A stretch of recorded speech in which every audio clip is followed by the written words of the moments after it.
இன்றைய நாளுக்காக தெரிந்து கொள்ளப்பட்டுள்ள நற்செய்தி வேத பாடம் பரிசுத்த யோவான் எழுதின நற்செய்தி நூல் அதிகாரம் 15 வசனங்கள் 1 துவங்கி 8 வரை. நான் மெய்யான திராட்சை செடி, என் பிதா திராட்சை தோட்டக்காரர். என்னில் கனி கொள்ளாதிருக்கிற கொடி எதுவோ அதை அவர் அறுத்து போடுகிறார். கனி கொடுக்கிற கொடி எதுவோ அது அதிக கனிகளை கொடுக்கும்படி அதை சுத்தம் பண்ணுகிறார்.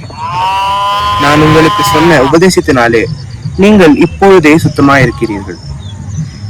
என்னில் நிலைத்திருங்கள், நானும் உங்களில் நிலைத்திருப்பேன். கொடியானது திராட்சை செடியில் நிலைத்திராவிட்டால் அது தானாக கனி கொடுக்க மாட்டாதது போல நீங்களும் என்னில் நிலைத்திராவிட்டால் கனி கொடுக்க மாட்டீர்கள். நானே திராட்சை செடி, நீங்கள் கொடிகள். ஒருவன் என்னிலும் நான் அவனிலும் நிலைத்திருந்தால் அவன் மிகுந்த கனிகளை கொடுப்பான். என்னை அல்லாமல் உங்களால் ஒன்றும் செய்யக்கூடாது.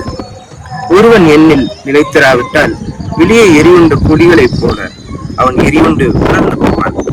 அப்படிப்பட்டவைகளை சேர்த்து அக்கினியிலே போடுகிறார்கள், அவைகள் எரிந்து போகும். நீங்கள் என்னிலும் என் வார்த்தைகள் உங்களிலும் நிலைத்திருந்தால் நீங்கள் கேட்டுக்கொள்கிறது எதுவோ அது உங்களுக்கு செய்யப்படும். நீங்கள் மிகுந்த கனிகளை கொடுப்பதினால் என் பிதா மகிமைப்படுவார். எனக்கும் சீஷராயிருப்பீர்கள். வாசிக்க வேண்டிய வேத பாடம் வாசித்தாயிற்று. கிறிஸ்துவுக்கே மாட்சிமை உண்டாகும்.